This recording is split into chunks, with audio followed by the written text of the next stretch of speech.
I'm Danny Rubin, the founder of Rubin. It's great to have you with us for our final summer learning webinar session today, learning how to write the best work emails of your life. That was our tagline, our headline for this one. And as always, we're going to get real practical together and look at some emails and some best practices of how to use our words constructively so that we can make an impact when we are communicating with superiors, with parents, with students, with other external partners, businesses in the community, whatever it is. How we write will often determines how much respect we're given. And frankly, if people want to read our messages all the way to the end, or if they take one look at it and they say, I'm not reading this, it's too long or it's too much going on and I don't want to deal with it. We want to make sure your messages get through. And there's some simple strategies we're going to talk about to help you do that.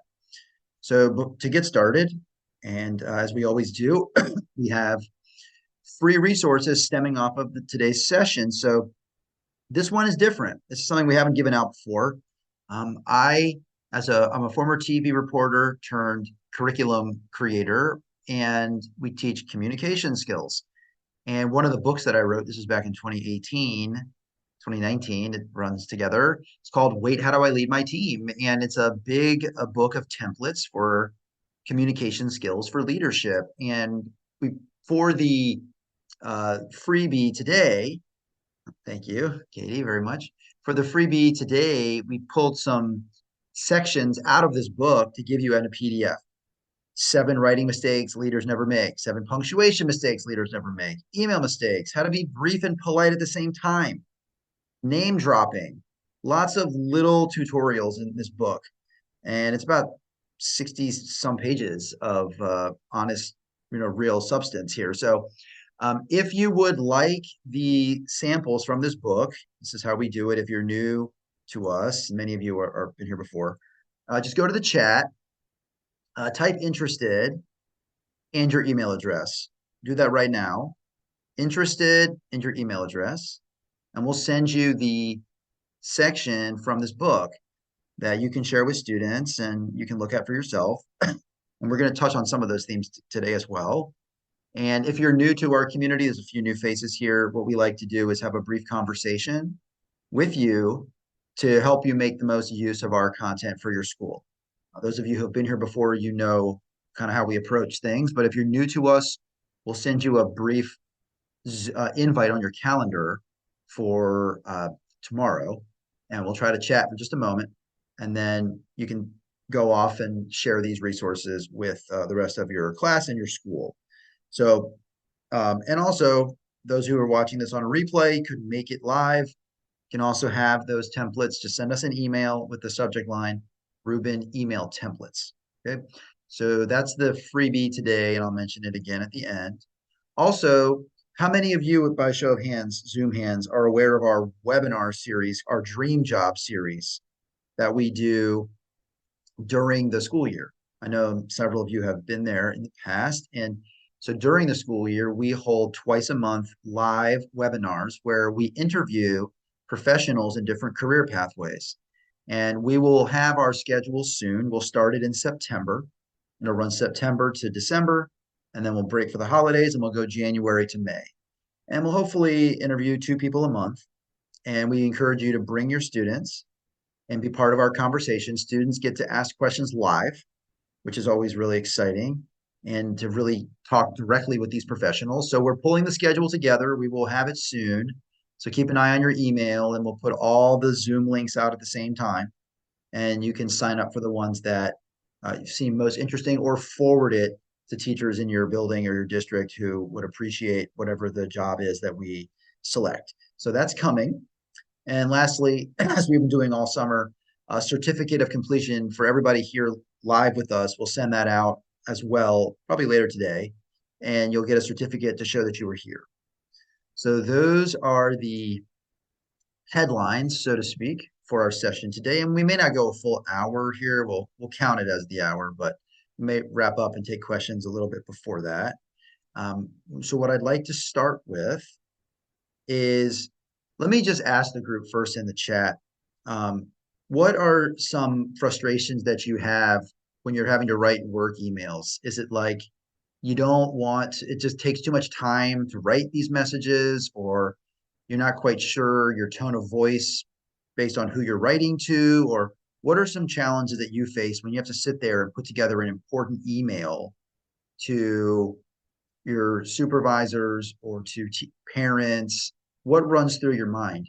As I start to share my screen, can you tell me in the chat some pain points for you, some reasons that brought you here today to improve on your email writing to different stakeholders? Tell me what is it for you?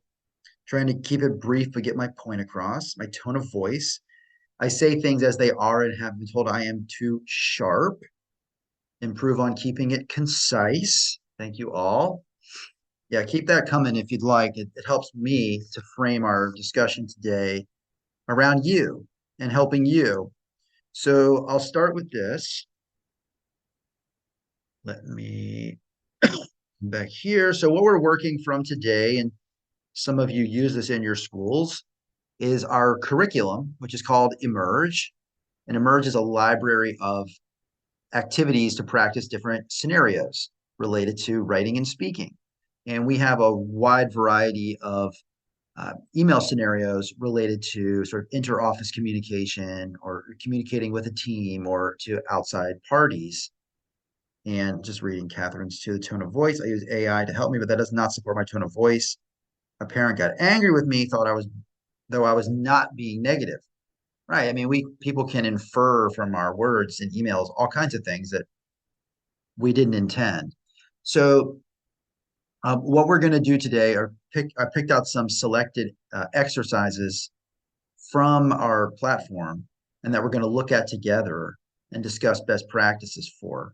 The first thing I want to talk about before we actually talk about a scenario is ing words.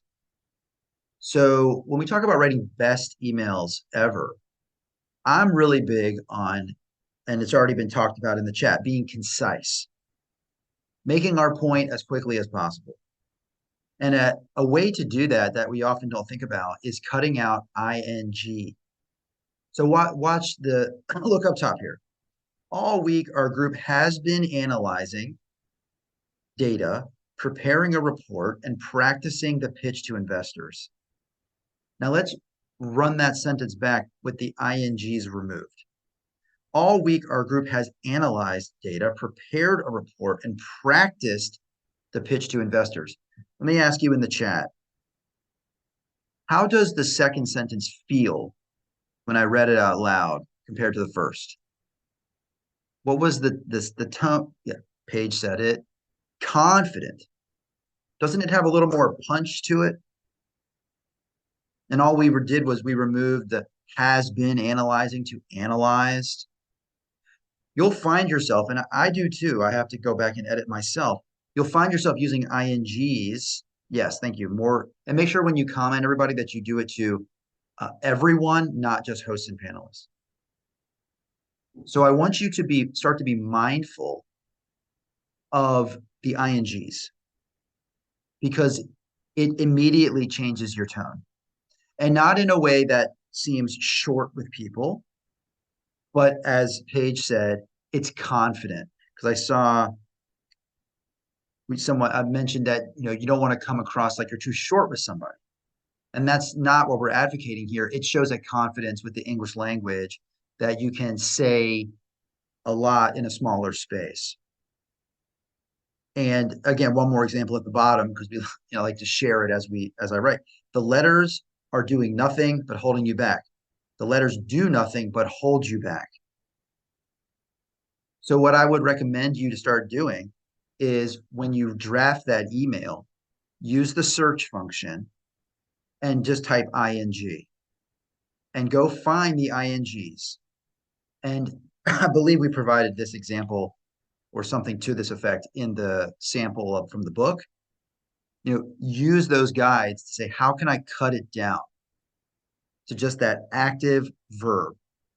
Analyze, prepare, practice, not has been ing or would have been ing. It's bloated and stretches things out. So just a really simple little hack that will immediately improve how you come across to, if how many of you are in leadership roles in your schools or have people under you, or you're the team lead, or any hands up were being in charge of in some way? So, and I see Jake raised his hand. So when you learn to cut out INGs, it gives you a more confident tone to the people below you. And that in turn makes them take your words more seriously. So let's hold on to the INGs. And I hope that you'll remember that and apply that in your writing from this day forward. Let's look at some examples of being clear and concise in some typical workplace scenarios.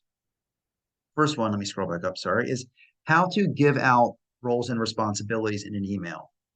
Let's say you had a meeting and you got to recap it and say, you're doing this and you're doing this and you're doing this. And it's an email that everybody needs to read very closely to know what they're supposed to do. So let's look at an example of how to write that in an organized, logical way. Okay. So first of all, the subject line. What did we do in the subject line? We have named the project. Why did we do that? Why would I suggest you put a proper noun in the subject line instead of a subject line that says follow up or next steps or blank? If somebody, I mean, how many emails do you think you get a day when you're in school mode? How many work emails come through your inbox? Give me an estimate in the chat. How many are flying at you in one day? How many would you say? Someone give me a number in the chat. I'm sure it's 150, a lot. So, and let's say you're writing it as the leader of the group and you need people to open that email. So why is it more effective to write alpha project instead of just assigning tasks? What would be the purpose of putting that proper noun in the subject line? What do you think? And I'll tell you why I believe. And I'll tell you, you can type too, when we use proper nouns that everybody in the group is aware of, it makes the person stop on that email and open it. Because it's a word, thank you, Mary. It's a word that they trust, it's a word that they know, it's a word they're connected to, or words. So use proper nouns in your subject lines and in your email body. As we move ahead with the Alpha Project, I need all of us to take on different roles to make sure everything stays on track. Okay, and we say us. Everyone instead of saying I need all of you to take on different roles versus us. Do you feel the difference? As if to say, I might be giving out the responsibilities, I might be even delegating the responsibilities, but I am part of this team as well. I am not saying all of you do this for me. I'm saying we are doing this together. And the difference between us here versus you has huge implication in how people perceive us. All of us. I will kick off conversation with the leadership team at Alpha. We have an introductory video conference on Tuesday at 11 a.m. So it's like, this is what I'm going to do first. You let them know that you have a role here and you are involved. You're not just taking great joy in giving other people work to do while you sit back. And then look what we do. Look for your name and make a note of what you need to do. Now, what did I do with the names? What's different about the names versus the rest of the text? Tell me that in the chat. What did we do with the names? Bold. Calling out people's names, not in a way that's calling them out negatively, but making sure they see their name. And trust me, people will see their name. We will see our name faster than any other word in this whole email because we lock onto our name. We love our name. So we use bold and short sentences. Also, what's going on with this list? This is a bulleted list, right? So instead of putting a big paragraph where it's just one sentence after another, I've broken up each independent thought by a bullet. I encourage you to use bulleted lists when you start getting into several different items, one after the next, or when you feel the paragraphs start to get long. break it up into bullets because the human mind, we need to absorb each thought independently and go and find the one intended for us. Another reason why we do this is, let's say that you gave out a task to Darian and you said it was actually the findings needed to be ready by July 13th or 14th, and you wrote the 12th. Well, he can find it, read it, and then write back to you and say, hey, actually, the deadline was the 14th. So by placing these items in isolation, the person can absorb it all the way through, recognize if it's correct or not correct or anything else, and so that everybody's on the same page with next steps for the project or the task, whatever it might be. Recap, and then like what comes next, it's our next staff meeting. If you have questions, give me a call. And notice, are there any blocky paragraphs here? Are there any big chunks of text? Because when you open your email and you see a giant wall of text from somebody, do you want to read that?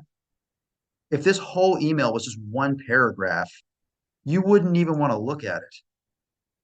But because we broke it up into individual sentences, and almost nothing here is more than 2 sentences, everything's like one line, you can read it. Even if it was the same words, but in one big bulky paragraph, you wouldn't want to read it. But now that it's one sentence at a time, you can just go down the page, go down the page. So we use our keywords and our proper nouns. We show that we are also involved and engaged and working, not just delegating. And then we clearly organize everyone else's next steps. It ensures that everybody knows what they're supposed to do, and they don't find your email writing to be a burden, but rather something that's going to be useful and drive the project forward and say, oh, I know that when I open this, so-and-so is going to respect my time, as opposed to saying, here comes another awful email I have to sort through. And so just at a higher level, it becomes part of your reputation that people know you won't waste their time. And that's a great place to be as you hope to, grow in your role, perhaps rise the ranks in your school district and show that you can take on more challenges. So with that one said, let's hop to the next one. How to provide constructive criticism. Has anybody ever written an email like this? Or frankly, said this to somebody face to face, and the same structure would apply here, email or in person. Has anybody ever had to give constructive criticism to somebody else? A student, a colleague, parent? I'm sure. Okay. So let's talk about the structure to provide constructive criticism. And again, it's about, and what we do at our company is we teach a combination of soft skills and professional practical skills at the same time. And so this one is a good example of that, where again, who sees the proper noun in this sentence? What is the proper noun in this subject line? What word did I use that would connect with the person in a busy inbox so they would open it? Can someone tell me what they see here? What noun? What company? What word did I use that draws it out? Yes, thank you, Paige. Acme. Use those words. Be precise. It will make sure your email goes to the front of the line and doesn't get lost. Hi, Stephanie. Thanks for sending along the initial draft of the Acme presentation. So in this context, the employee created a presentation that the boss is reviewing. Now, what did we do in that first line? Nice job describing the app development we did for Tech Corporation. I like how you stressed Simon's role as the go-between with the client when we were in the time crunch. So what do we do first? Before we start with the criticism, or the critique, I should say, what did we do first? Tell me in the chat, what happened first? We didn't talk about what they can work on. What did we do first? We set them up. Thank you, William. We're positive. We say, here's what I like. Because what's the point of just come crashing down on them with nothing but things to work on? Clearly, you'd hope that the person worked hard on it. They're proud of it. So you can't just tear it up. You got to say what you like. And even if it needs a lot of work, find something that you like, even if you're fudging it a little bit. Because again, these are people skills. This is relationship building, right? Now, let's get into the critiques. I have a few critiques about the presentation, so we are even stronger the next time we pitch to potential clients. So what is this saying? Saying it's good, right? It's already good, but it could be better. Even if it's not good, even if you would not want this presentation to go in front of stakeholders, you tell the person, good job, let's make it better. Because what is the point in telling them this is terrible? Do you think that's going to help anything? Will it make them want to work hard for you? Will it make them excited to work with you the next time? If you just tear them apart, make them feel that they did a good job because they put the effort in, then show them how to make it better. And again, what did we do? We have bullets. And also, look how specific the critique is.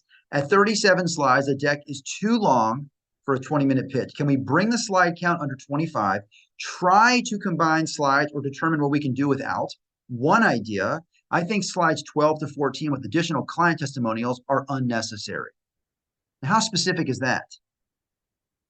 Who's ever had a boss that writes them back something like this and would say, too long, period, send, right? And then you're like, what? You get a message like that, what? Well, how do I fix it? Which parts do you want me to remove? Which parts were too long? Which parts are essential? I've had a boss like that where they gave vague feedback and it made me so anxious that I would screw up again because I didn't know what they really wanted me to fix. Has anyone ever been in that situation before where the person's like, eh, I didn't really like it. And it's like, well, which part did you like? And that's an awful feeling because you want to do a good job. You're not trying to mess up and you don't understand the expectations. So when you give criticism, be as specific as possible so they can actually make it better for you and for the team. Does it take a little bit longer to write this than saying too long, period? Does it take more time? Yes. But this is what leaders do. They do a little bit more and they make sure that everybody underneath them has clear lines of communication. So again, in this case, we set them up positively. We are clear and organized and precise with our critiques. And again, and I hope we've been talking a lot in the chat about tone of voice. I hope you would find that the tone here, how would you describe the tone of this email? How would you describe the tone? Give me a word. How does it feel to you? Does it feel friendly, professional? That's the intention. Thank you, Mary. It feels friendly. It feels like we're all on the same team and we're all going to make this better together, as opposed to, I don't like what you did. This is not, you didn't do a good job. Make it better. Show it to me again. And that's, no one needs that. No one needs it. Nobody wants that. And that's not going to help you get it done. So this is like, hey, I want to help you to help the team. And I'm here if you need help. I'm available if you have further questions. It's not like, don't write me again till it's fixed. It's like, this is an open door. This is how people want to be. This is how you'd want to be treated, how I'd want to be treated. You know, goes both ways. All right, let's go to the next one. Sorry, I'm always down a little bit. Recapping the team on a project. Similar structure to what we've seen before. Again, just trying to drill this into you that we lead with those proper nouns. And this is important. And this is something that I learned in journalism when I worked in television news in the earlier part of my career. Is who's heard this expression before? I'll put it in the chat. Has anybody heard this expression before? Don't bury the lead. Who's heard that? What does that mean? What does it mean to not bury the lead? Take a shot at that in the chat and we'll talk about this email. Don't bury the lead. get to the point, and not just the point. Yes, Walt said it, the main point, right? Like if I have 10 things to tell you or 5 things to tell you, but one of those things is the most important thing, then where does that need to go? It needs to go at the top of the email. And actually, while I'm on this subject, we'll look at another example, more like networking related, that involves this skill too. And there's a term that came from the military, I'll put in the chat as well, called bottom line up front, meaning the same thing. If I only had a few seconds here, what is the most essential information? Everything else is secondary. Tell me what I have to know. So let's look at this message. I have several updates about Project Alpha, and I will lay them out here as clearly as I can. If there's a special note or update you need to include first, do so here. We've been given strict orders from upstairs to have the first trial phase completed by March 23rd, so we'll need to buckle down and push through the remaining tasks. That is most important, this project must be done by March 23rd. If this piece went down here, do you think there's a good chance that people don't see it and that they don't know that March 23rd is the deadline? Absolutely. So this is about what is most essential right up top. Don't save it for a big finish. Assume that people may not get down here. They might just skim it. No. Okay, I got it. Closed. So we start here. And then, once again, the bullet points. Right? Same strategy, bolding on names, bulleting out information, item by item, not combining, not a big paragraph, taking our time and not rushing through the information. So this is an example of bottom line up front or don't bury the lead. And while I'm on it, let me just show you. I'll go into another unit because it made me think of it. We talk a lot about networking in our program. And the same rule applies there. And let's show you, I think this is a good one, how we set up a networking meeting. And in this side, we're showing students unprofessional versus professional. And the unprofessional is just like way too short. Can you meet with me? Let me know.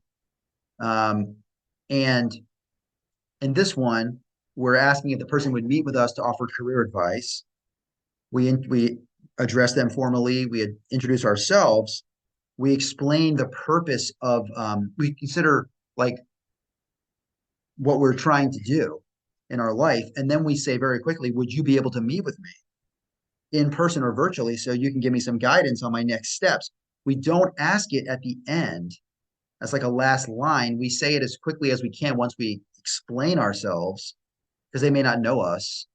And then we just get right to it so they know the purpose of the message. So whether you're writing to your team or for networking or for career advice or whatever the circumstances, whatever the main purpose of that message is, needs to come as high as possible.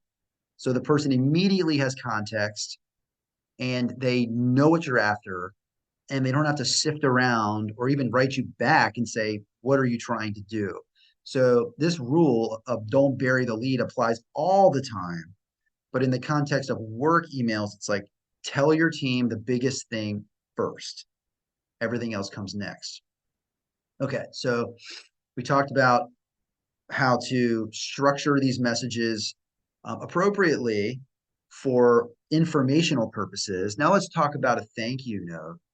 When you want to tell somebody thank you for whatever the circumstances, they helped you on a project, they filled in for you while you were out, a parent went above and beyond, the career fair, the employers were great, whatever happened, thank you notes, whether it's handwritten or email, still matter.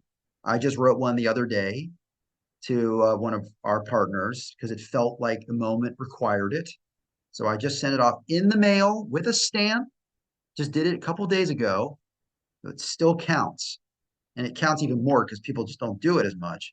But let's talk about a thank you note and how to make that, quote, one of the best work email of your life. So let's say thanking someone who helped us. All right, but let's see how we take it from good to great. Yes. So thank you again for the help as a subject line. And or you could also add like on the specific project, could have had that there with a proper noun. Ms. Williford, thank you for putting in the extra hours over last weekend to help our interns with the fundraiser. It could end right there. Many thank you notes, well intentioned, could end right there with just thanking the person flatly for what they did. Thanks so much.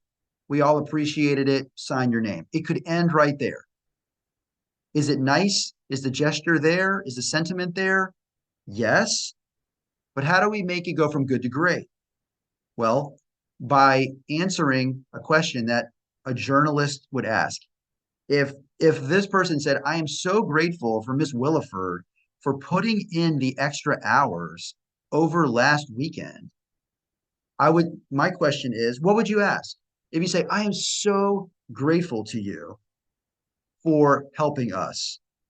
But I would ask, if I was doing the interview, I'd say, why are you grateful? Right? You told me you were, but why? Be specific, right? Tell me specifically what makes you grateful. And this is where that thank you note goes to another level. Explain why you were thankful and give a specific example. As one of the interns, I can tell you we were so grateful to have an extra set of hands and someone with experience running those kinds of events. We didn't even know how to give out wristbands until you showed up. Now, what makes that section specific?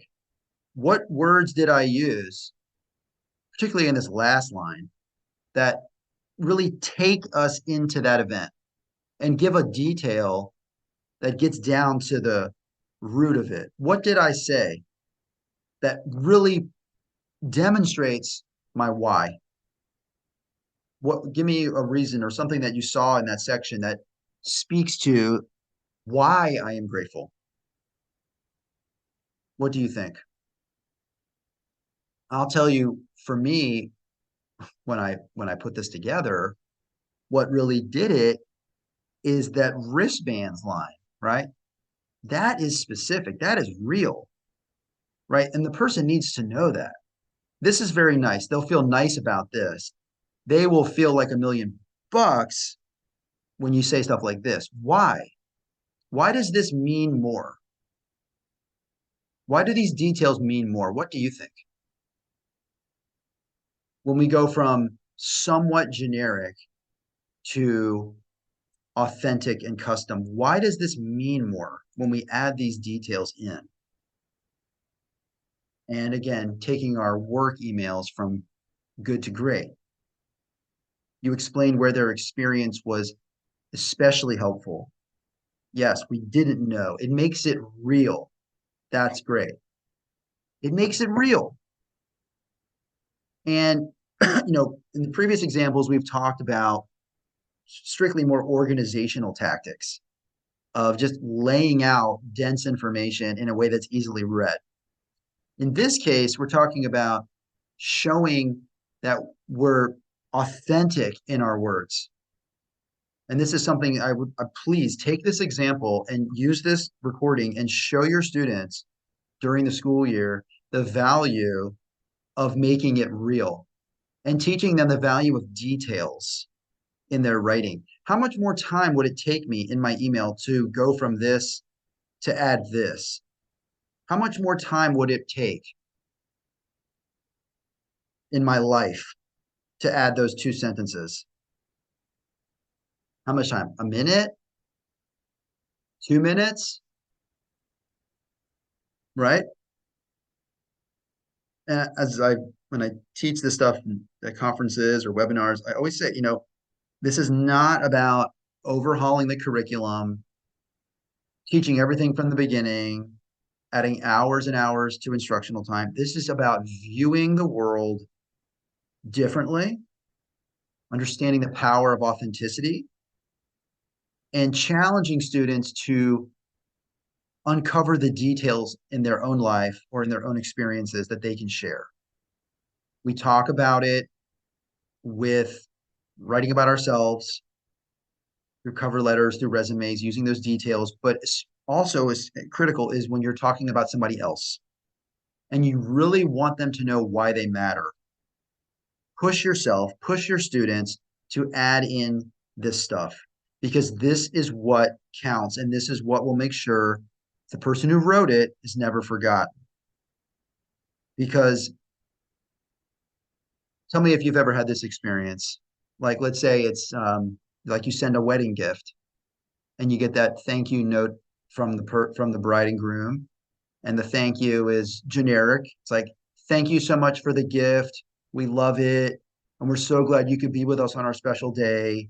And they sign their name. How does that thank you note feel? I mean, it's nice that they sent it, but how does it feel? How does that feel? Does it feel like they kind of wrote it to everybody the same way?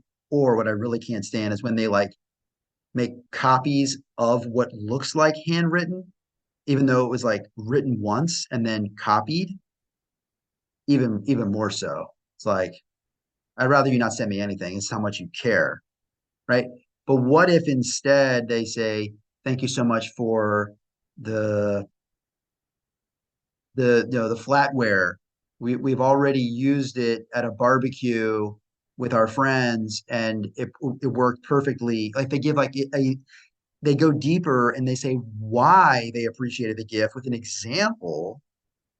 How does that message feel? And those are the thank you notes that you want to save on the fridge. You want to keep them because they're so personal, you feel guilty throwing them out. But the ones that feel generic, you're like, thanks. But when they add that extra layer of realness, it's like, I want to save that.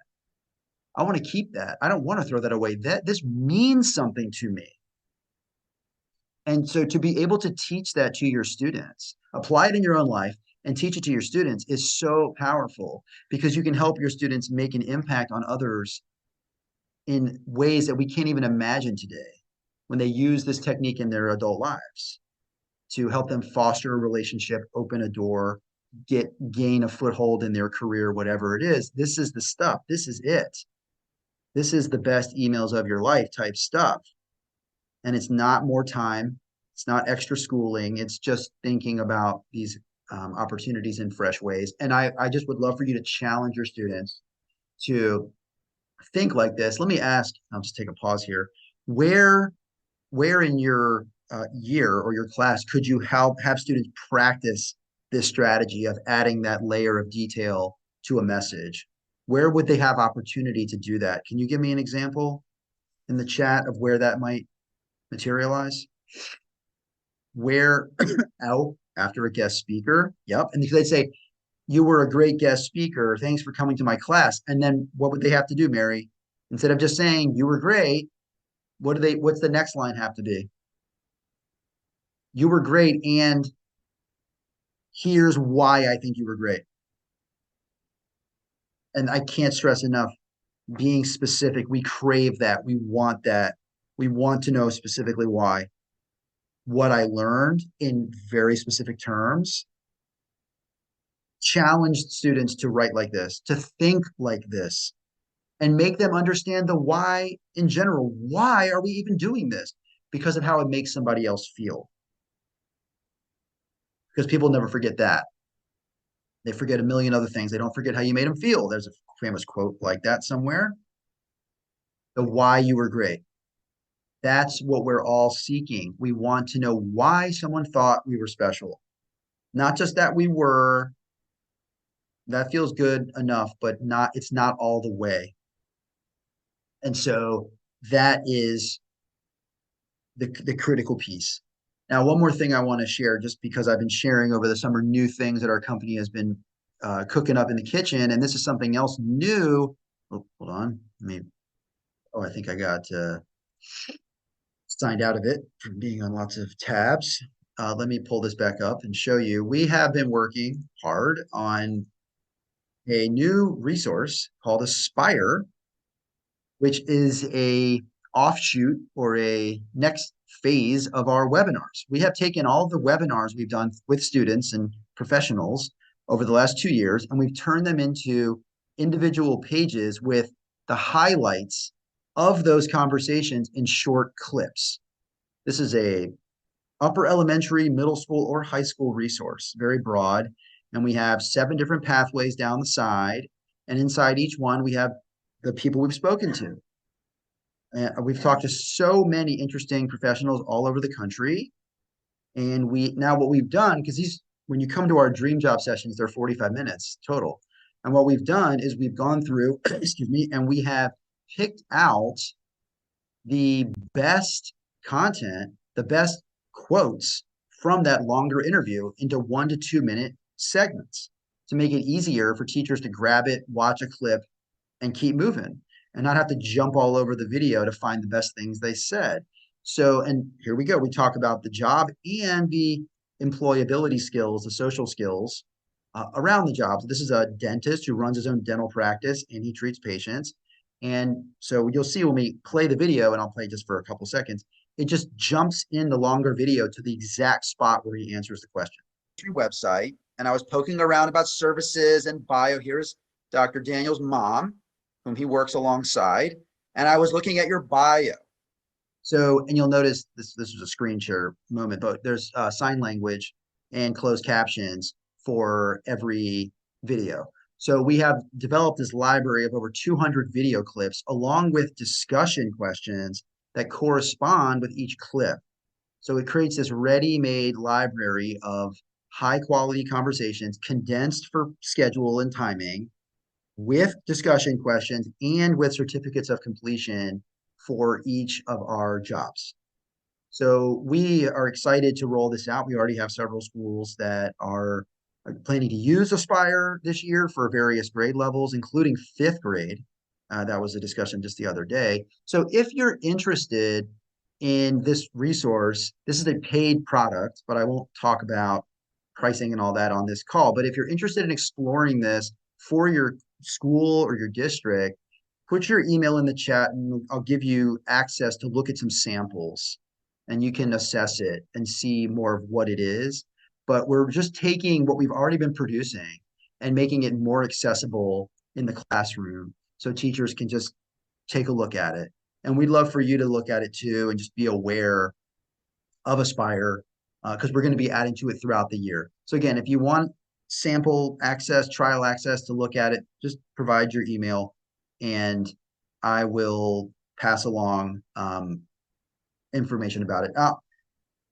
Right. I'll explain that in a follow-up, but I'd love for you to look at it, be aware of it, and just know that it's out there. And you'll see us mention it during the school year too when we get into our dream job session. So with that, let me just start to wrap up and let you out of here a few minutes early.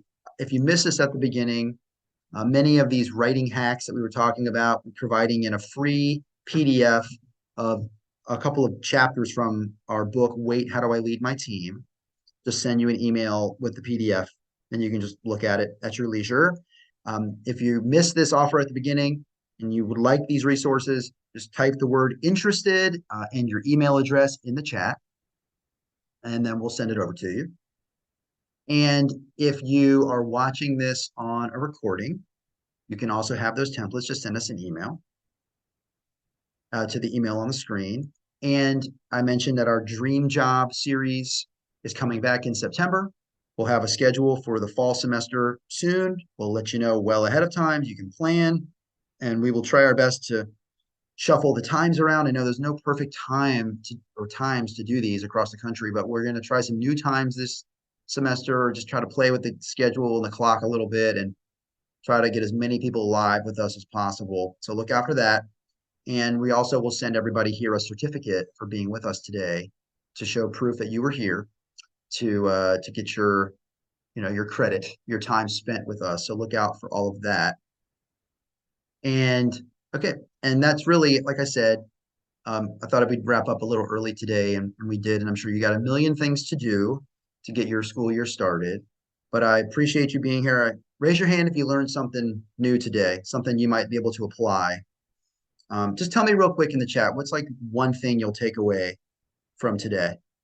What's the one thing that's sticking with you from what we looked at? Before we leave, I'd like to know. So I know what to focus on, the INGs, the bullet points. Anything else? before we wrap up? No, I depend on your feedback as we do more of these sessions and make them meaningful for you and for students. So again, thank you for being here. Best of luck with the start of your school year. I look forward to seeing you in September for our Dream Job series. And bring your students, bring your school. Love to have them with us. And until then, have a great rest of the week. Thank you, everybody.